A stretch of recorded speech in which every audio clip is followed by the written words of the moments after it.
Well, good day. Chin chin. Mmm, what a perfect weekend for it. Those who know me or have listened to us at all may know that I don't drink. That's actually 0% Gordon's gin and tonic, which is really nice. So if you can find it on offer and you don't drink but you miss gin, it's a winner. Hello. I once again struggled to think of what to do a video on this week, hence it being a bit late. I thought what I would do is clarify our approach to the movies that we watch on the podcast. I'm generalizing and I'm speaking for all of us. So for specifics, you should definitely ask Dave, Tyler, Craig directly. But I can say from my point of view and how I think we share our approach to podcasting. So we cover some really, really good movies and some trash films. Sometimes we are very aware that the trash films are trash. Sometimes we are not. You don't compare like for like. You compare it in regards to what it's setting out to do, what they had available with them, just how much we personally liked it. That's it. That's all we do. Tyler has his penchant for skating films, Lara Clark films, Harmony Korine, Rob Zombie stuff. Craig likes to make us watch Neil Breen movies and Night Beast, probably other Don Doler films on the horizon. Dave veers between the classy and the painful, and I try and do the same. It's really a roll of the dice. I think that we could maybe come across as kind of this, which may upset people. We're a bit ramshackle. We're not rehearsed and polished. We don't have every fact and bit of trivia at our fingertips. We're talking about these films, and we get things wrong sometimes. We try and correct them in the episode. Sometimes you may notice. You can comment and tell us. I would just prefer that approach because these are about what we think of the films and what we think the films bring up that are worth discussing, or what we want to discuss with other people, what other people may sort of back and forth with us. They're not about us sitting there and reading through the IMDb trivia section or repeating everything that was on this commentary. If there's some good stuff on a commentary and I've listened to it, I love to drop some factoids. So that can definitely happen, but it's not our basis for how we discuss the movies. I get that some people won't like that, but I'm happy with the balance we have. We try and place things in a context that is to us simply based within a whole load of movies that we've watched. And between us, we've watched a whole load of movies. So that's our aim. If you've watched a lot of movies, we want to recommend something that's a bit off the beaten track, or point out why you should visit something you've maybe put off for a while. If you've not watched a lot of movies, we want to hopefully steer you in the direction of something that's really worth your time, or generally agree on something that's a bit too stinky for you to bother with and tell you to avoid it. With that in mind, I had more random recommendations this week, and I do mean random, not even joined by one letter. I will repeat myself. Let me just grab this as well, actually. I will repeat myself for one of them, maybe two. We're not sponsored by anyone. We're not always going to be listing 50 classics you must see. We're just pointing out some titles, and this is me pointing out some titles. So again, like Tyler would give you the entire filmography of Rob Zombie, Harmony Korine and Larry Clark. Dave would come up with so many different titles, and both of them may disagree with my choices here. Craig would be getting you to watch the entire filmography of Neil Breen, so just be thankful this isn't being done by Craig. Right, first off, John Carter. It's actually a really fun adventure sci-fi film.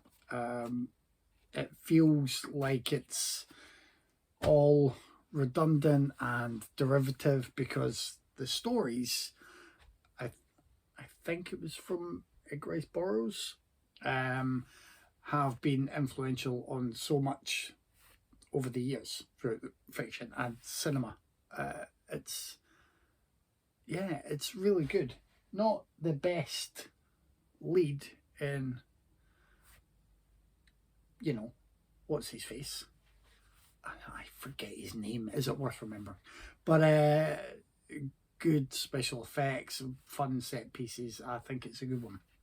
Going from John Carter, let's pick up the stack here. Oh, is that really quite a jump? Yeah, well, Spotlight on a Murderer. You don't get many YouTube videos that will go from John Carter to Spotlight on a Murderer. This is just a really good thriller drama. I picked up on a blind buy a few years ago. I think it appeared on Mubi here in the UK as well, so it may be dotted about. And I don't want to describe it to you. It has one particular moment, well, a couple of moments, but you know, the title can be quite literal with the with the wording. There are one or two sequences with spotlights, are real well used. It's really good. I recommend it. Why did I not put these in some kind of order? Right, The Sorcerer's Apprentice.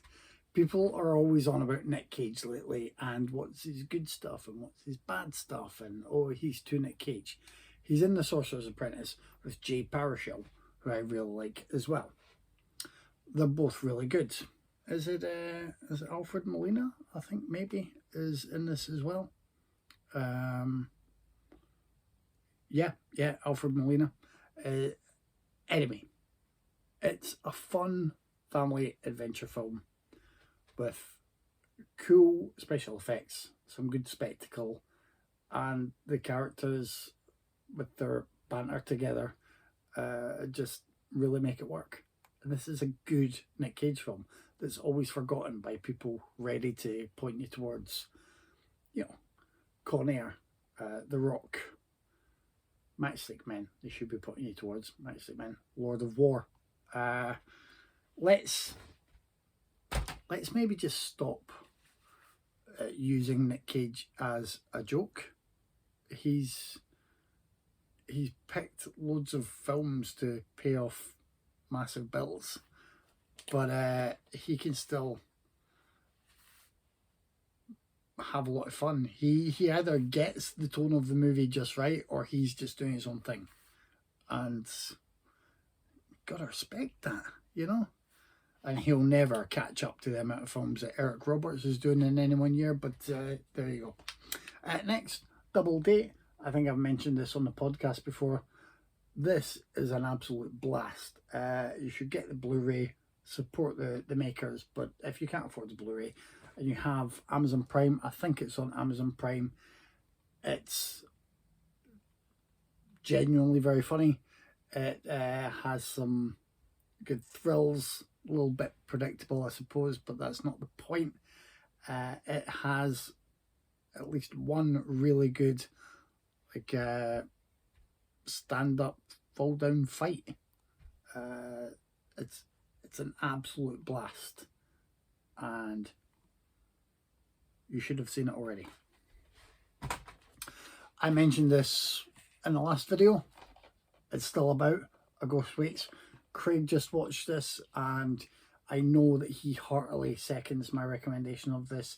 He thought it was great. I think he really like the ending. I have put a warning before with the content that this leads to. I'm not going to spoil anything, but it's just really good. Yeah, and as how did I describe it last time? Was it a cross between Beetlejuice and the Ghost of Mrs. Muir, or it's something like that? A Ghost Waits. Again, Blu-ray, or it's on the Arrow video player. Dope is dope. We covered it on the podcast.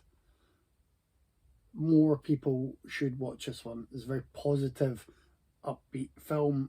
The comedy works. The plotting is great, and there's a final monologue kind of from the character that's really effective. It's got a great soundtrack, a really great soundtrack. So Dope is one that you should check out. I'm not sure if it's on streaming services. If not, see if you can find the DVD cheap. I don't think it got a Blu-ray release here in the UK. Dope is dope.